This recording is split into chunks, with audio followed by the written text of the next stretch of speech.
Class 11th Biology, Unit 5, Human Physiology. This contains 7 chapters. Chapter 16, Digestion Absorption. Chapter 17, Breathing and Exchange of Gases. Chapter 18, Body Fluids and Circulation. Chapter 19, Excretory Products and their Elimination. Chapter 20, Locomotion and Movement. Chapter 21, Neural Control and Coordination. Chapter 22, Chemical Coordination and Integration. As we all know that every single unit of a biology have a mentioning of a scientist. In this unit we have Alfonso Corti, Italian anatomist, was born in 1822. Corti began his scientific career studying the cardiovascular system of reptiles. Later, he turned his attention to the mammalian auditory system. In 1851, he published a paper describing a structure located on the basilar membrane of the cochlea containing hair cells that convert sound vibrations into nerve impulses. The organ of Corti. He died in the year 1888. First chapter of this unit is Chapter 16, Digestion and Absorption. Food is one of the basic requirements of all living organisms. The major components of our food are carbohydrates, proteins, and fats. Vitamins and minerals are also required in small quantities. Food provides energy and organic materials for growth and repair of tissues. The water we take in plays an important role in metabolic processes and also prevents dehydration of the body. Biomacromolecules in food cannot be utilized by our body in their original form. They have to be broken down and converted into simple substances in the digestive system. This process of conversion of complex food substances to simple absorbable forms is called digestion and is carried out by our digestive system by mechanical and biochemical methods. General organization of the human digestive system is shown in figure 16.1. Digestive system. The human digestive system consists of alimentary canal and the associated glands. Alimentary canal. The alimentary canal begins with an anterior opening, the mouth, and it opens out posteriorly through the anus. The mouth leads to the buccal cavity or oral cavity. The oral cavity has a number of teeth and a muscular tongue. Each tooth is embedded in a socket of jaw bone. This type of attachment is called thecodont. Majority of mammals, including human being, forms two sets of teeth during their life. A set of temporary milk or deciduous teeth replaced by a set of permanent or adult teeth. This type of dentition is called diphyodont. An adult human has 32 permanent teeth, which are of 4 different types, which is heterodont dentition, namely incisors, canine, premolars, and molars. Arrangement of teeth in each half of the upper and lower jaw in the order ICPMM is represented by a dental formula which in human is 2123 by 2123. The hard chewing surface of the teeth, made up of enamel, helps in the mastication of food. Tongue is a freely movable muscular organ attached to the floor of the oral cavity by the frenulum. The upper surface of the tongue has small projections called papillae, some of which bear taste buds. The oral cavity leads into a short pharynx, which serves as a common passage for food and air. The esophagus and the trachea, which is windpipe, open into the pharynx. A cartilaginous flap called epiglottis prevents the entry of food into the glottis, opening of windpipe. During swallowing, the esophagus is a thin, long tube which extends posteriorly, passing through the neck, thorax, and diaphragm, and leads to a J shaped bag. Before going further to the next page, let's look at the diagram of this page, which is of the alimentary canal and the associated glands, in short, the digestive system. Here we have the oral cavity in the starting mouth, and the parotid gland, submaxillary, sublingual glands, pharynx is then esophagus, and then the stomach, then duodenum, which is attached like liver, gallbladder, pancreas. Then we have three parts of the small intestine, that is duodenum, jejunum, ileum. Then we have vermiform appendix, then caecum, then ascending colon, transverse colon, descending colon, sigmoid colon, rectum, and anus.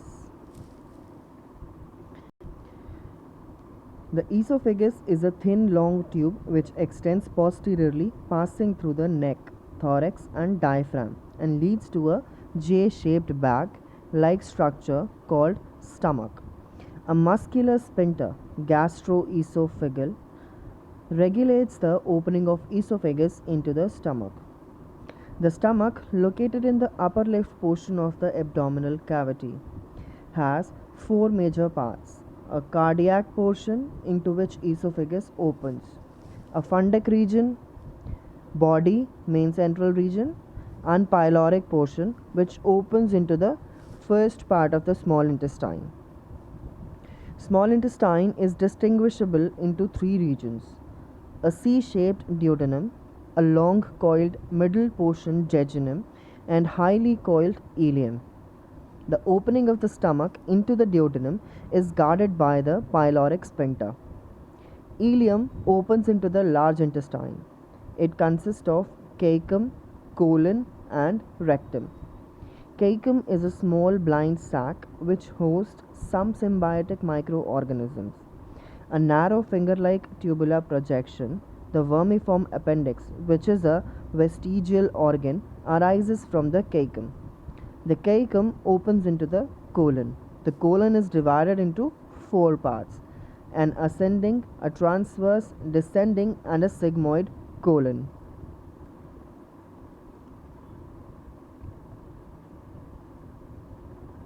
The descending part opens into the rectum, which opens out through the anus.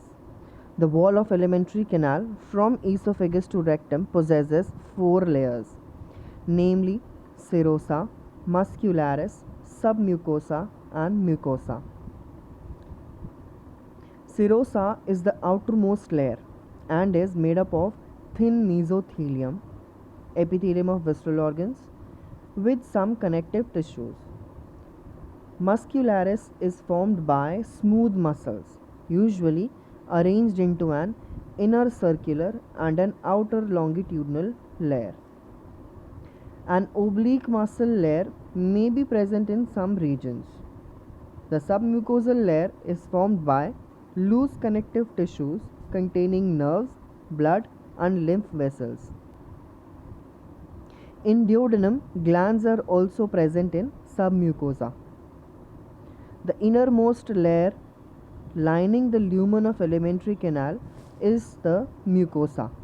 This layer forms irregular folds or rugae in the stomach and small finger-like foldings called villi in the small intestine. The cells lining the villi produced numerous microscopic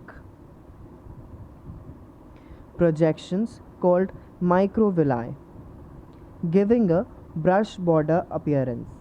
These modifications increase the surface area enormously. Villi are supplied with a network of capillaries and a large lymph vessel called the lacteal. Mucosal epithelium has goblet cells which secrete mucus that helps in lubrication.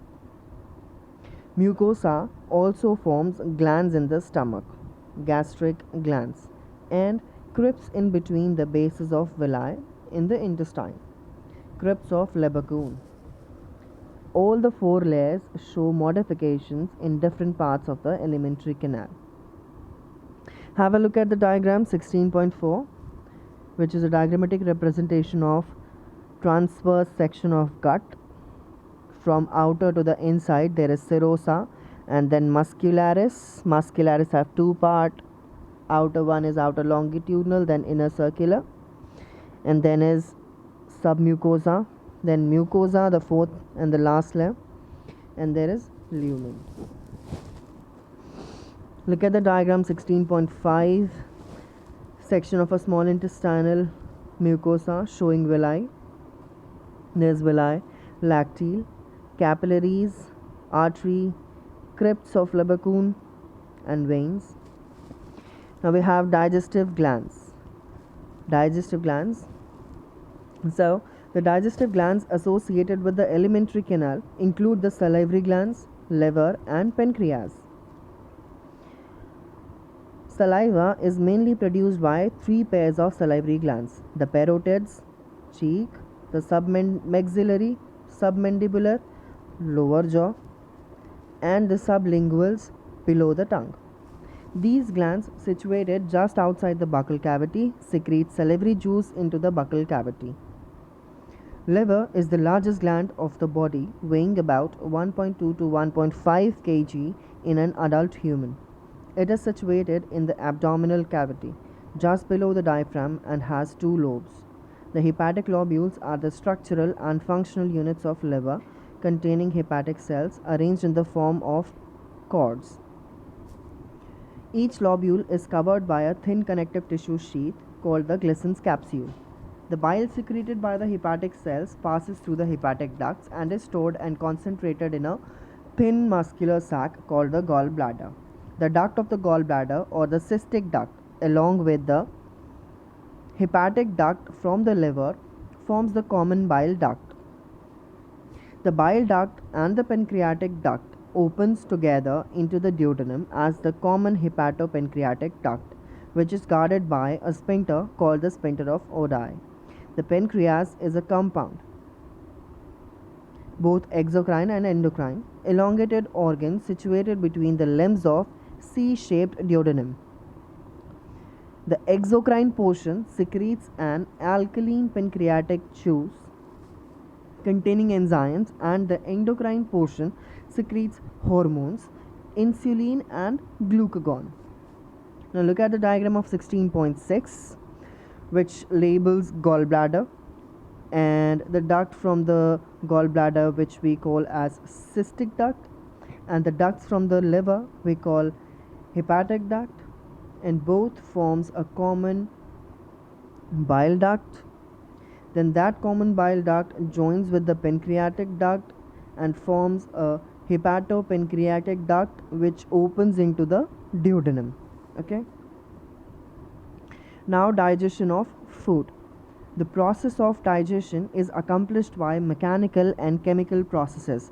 The buccal cavity performs two major functions: mastication of food and facilitation of swallowing. The teeth and the tongue, with the help of saliva, masticate and mix up the food thoroughly.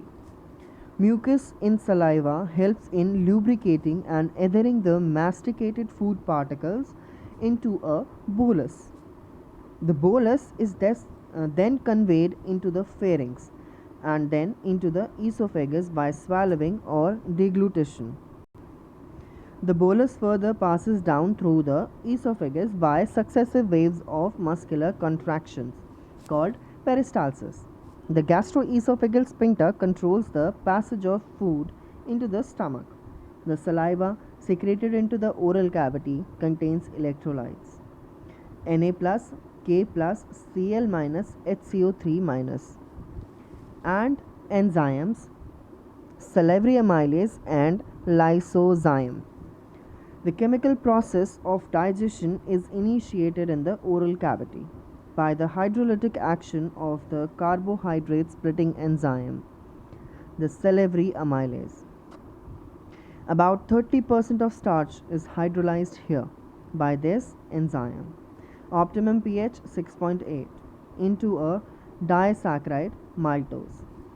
Lysozyme present in saliva acts as antibacterial agent that prevents infections.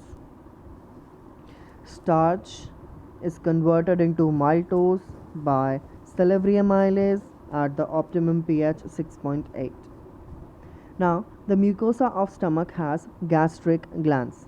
Gastric glands have three major type of cells, namely, first is mucous neck cells which secrete mucus, peptic or chief cells which secrete the proenzyme pepsinogen, and parietal and oxyntic cells which secrete HCl and intrinsic factor essential for absorption of a vitamin B12. The stomach stores the food for 4 to 5 hours. The food mixes thoroughly with the acidic gastric juice of the stomach by churning movement of its muscular wall and is called chyme. The proenzyme pepsinogen, on the exposure of hydrochloric acid, gets converted into the active enzyme pepsin, the proteolytic enzyme of the stomach. Pepsin converts proteins into proteoses and peptones, which we call as peptides as well.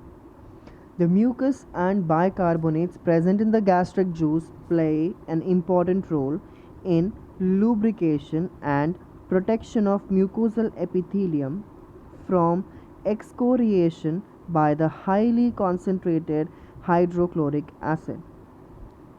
HCl provides the acidic pH 1.8, optimal for pepsins.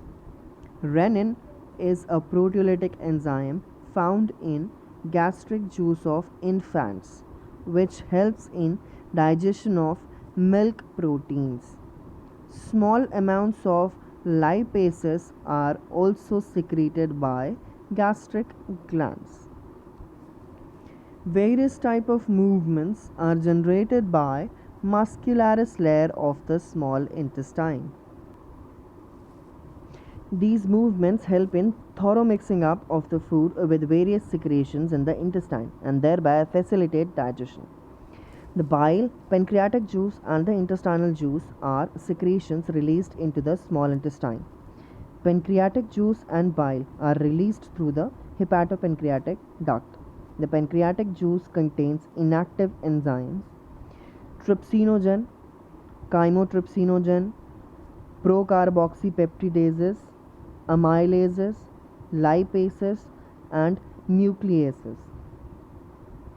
Trypsinogen is activated by an enzyme enterokinase secreted by the intestinal mucosa into active trypsin, which in turn activates the other enzymes in the pancreatic juice.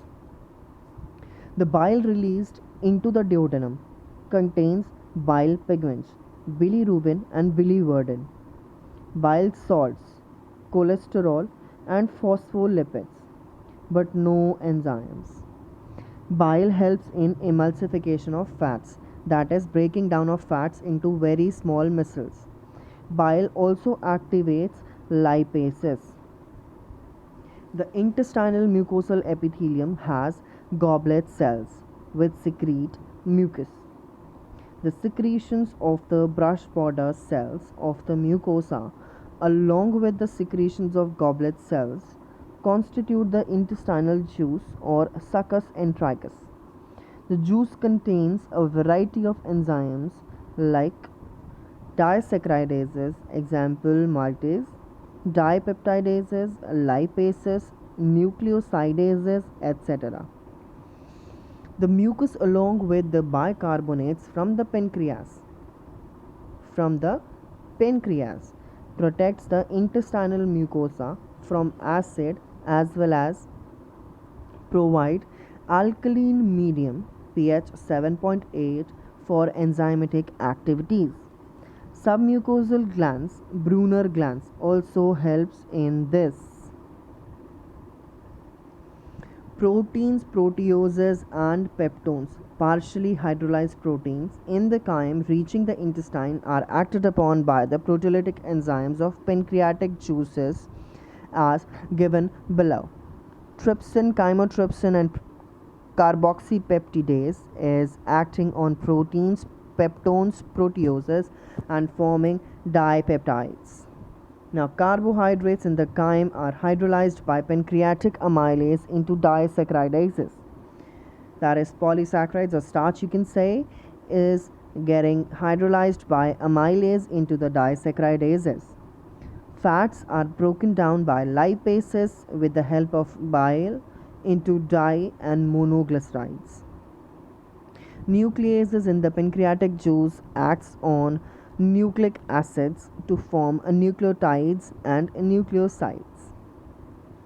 The enzymes in the succus centricus acts on the end products of the above reactions to form the respective simple absorbable forms. These final steps in digestion occur very close to the mucosal epithelial cells of the intestine. Dipeptidase acts on dipeptides and forms amino acids. Maltase acts on maltose and forms two molecules of glucose. Lactase acts upon lactose and forms glucose and galactose. Sucrase acts on sucrose and forms glucose and fructose. Nucleotidases acts on nucleotides, forms nucleosides, and then nucleosidases acts on nucleosides to form sugars plus bases. Di and monoglycerides are acted by lipases and forms fatty acid and glycerol. The breakdown of biomacromolecules mentioned above occurs in duodenum region of the small intestine. The simple substances thus formed are absorbed in the jejunum and ileum regions of the small intestine. The undigested and unabsorbed substances are passed on to the large intestine. No significant digestive activity occurs in the large intestine. The functions of a large intestine are absorption of some water, minerals, and certain drugs. Secretion of mucus, which helps in adhering of waste, that is undigested particles, together and lubricating it for an easy passage. The undigested, unabsorbed substances called feces enters into the caecum of the large intestine through ileocaecal valve, which prevents the backflow of the fecal matter. It is temporarily stored in the rectum till defecation. The activities of the gastrointestinal tract are under neural and hormonal control of proper coordination of different parts. The sight, smell, and or the presence of food in the oral cavity can stimulate the secretion of saliva. Gastric and intestinal secretions are also similarly stimulated by neural signals. The muscular activities of the different parts of alimentary canal can also be moderated by neural mechanisms, both local and through CNS. Hormonal control of the secretion of digestive juices is carried out by local hormones produced by the gastric and intestinal mucosa. Calorific value of protein, carbohydrate, and fat. Box diagram not for evaluation. Okay. The energy requirement for animals and the energy content of food are expressed in terms of a measure of heat energy, because heat is the ultimate form of all energies. This is often measured to as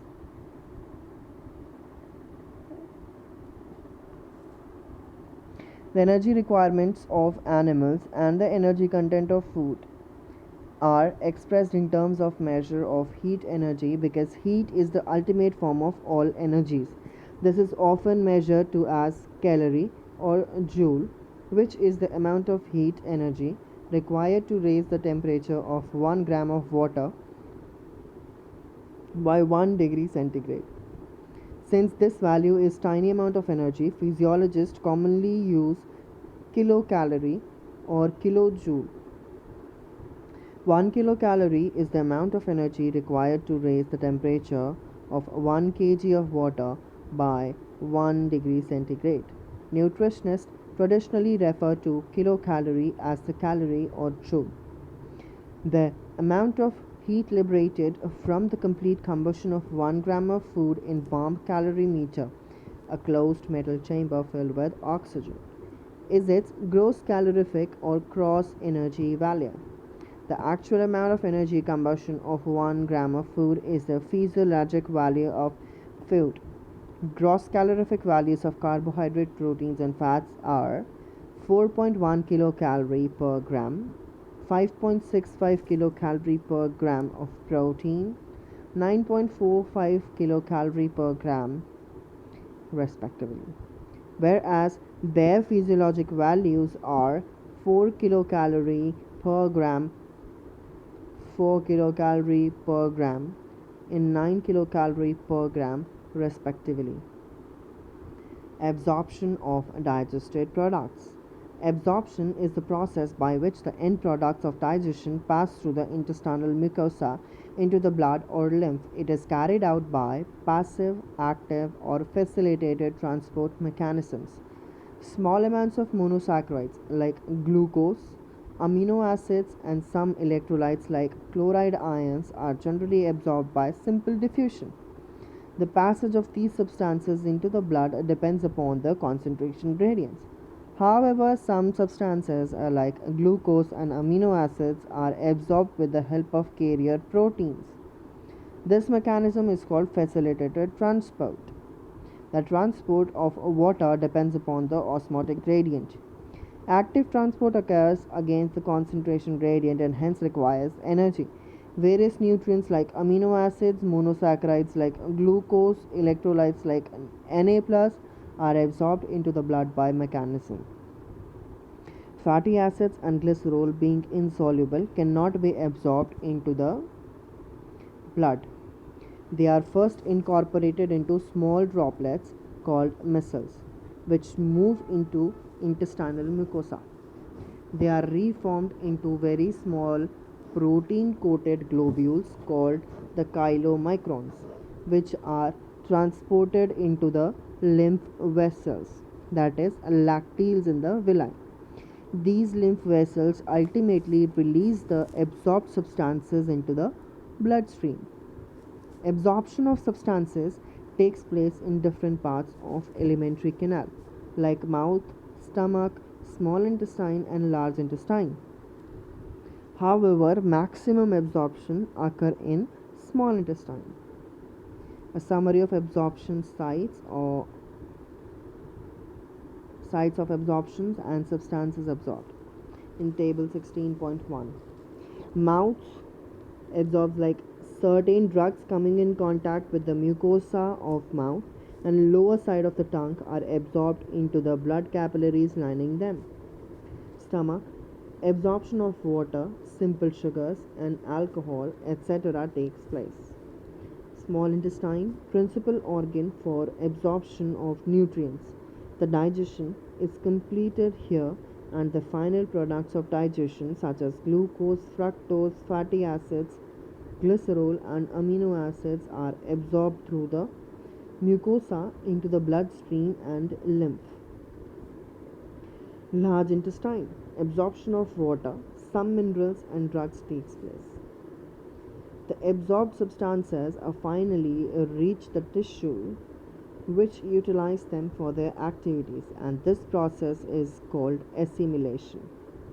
The digestive waste solidified into coherent feces in the rectum initiates a neural reflex causing an urge or desire for its removal. The ejection of feces to the outside through the anal opening called Defecation is a voluntary process and is carried out by a mass peristaltic movement. Disorders of digestive system.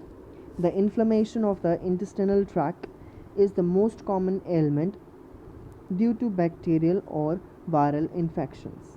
The infections are also caused by parasites of intestine like tapeworm, roundworm, threadworm, hookworm, pinworm, etc. Jaundice. The liver is affected. Skin and eyes turn yellow due to deposits of bile pigments. Vomiting. It is the ejection of stomach contents through the mouth. This reflex action is controlled by vomit center in the medulla. A feeling of nausea precedes vomiting. Diarrhea. The abnormal frequency of bowel movements and increased liquidity of the fecal discharge is known as diarrhea. It reduces the absorption of food. Constipation. In constipation, the feces are retained within the colon as the bowel movements occur irregularly. Indigestion. In this condition, the food is not properly digested, leading to a feeling of fullness. The causes of indigestion are inadequate enzyme secretion, anxiety, food poisoning, overeating, and spicy food. PEM. Dietary deficiencies of proteins and total food calories are widespread in many underdeveloped countries of South and Southeast Asia, South America, and West and Central Africa. Protein energy malnutrition (PEM) may affect large sections of the population during drought, famine, and political turmoil. This happened in Bangladesh during the Liberation War and in Ethiopia during the severe drought in mid-80s. PEM affects infants and children to produce marasmus and kwashiorkor. Marasmus is produced by simultaneous deficiency of proteins and calories. It is found in infants less than a year in age.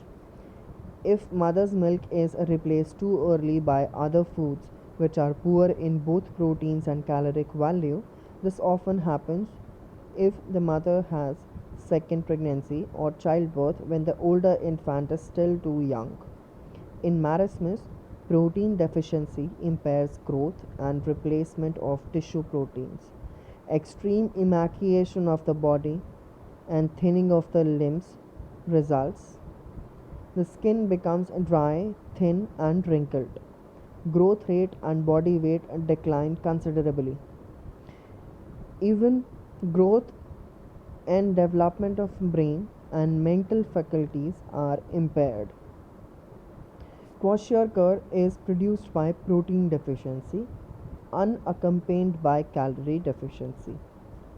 It results from the replacement of mother's milk by a high caloric, low protein diet in a child more than 1 year in age. Like marasmus, kwashiorkor shows wasting of muscles, thinning of limbs, failure of growth and brain development. But unlike marasmus, some fat is still left under the skin.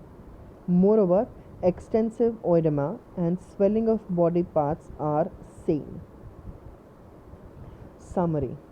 The digestive system of human consists of an alimentary canal and associated digestive glands. The alimentary canal consists of the mouth, buccal cavity, pharynx, esophagus, stomach, small intestine, large intestine, rectum, and the anus. The accessory digestive glands include the salivary glands, the liver with gallbladder, and the pancreas. Inside the mouth, the teeth masticates the food. The tongue tastes the food and manipulates it for proper mastication by mixing with the saliva. The saliva contains a starch digestive enzyme, salivary amylase, that digests the starch and converts it into maltose, that is disaccharide.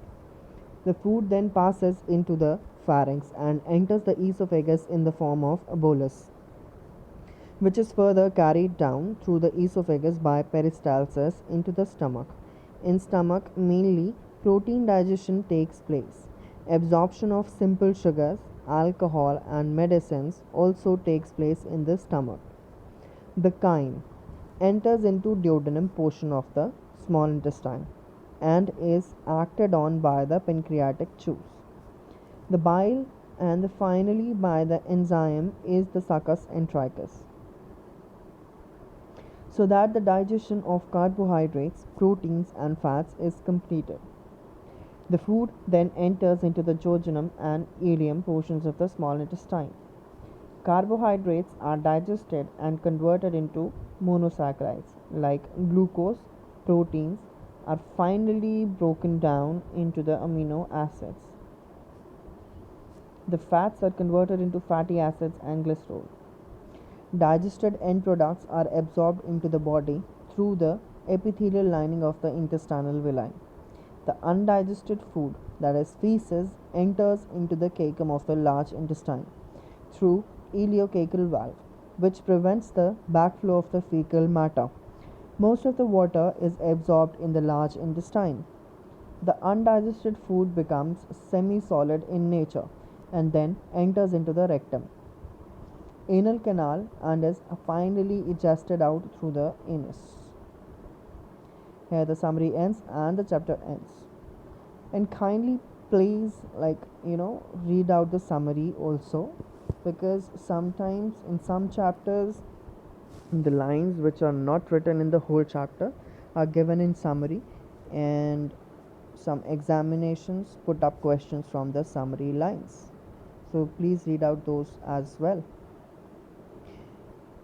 Another thing, if you like these recordings and if you feel so that they are actually helping you to increase your memory foldings, then please do like and subscribe our channel.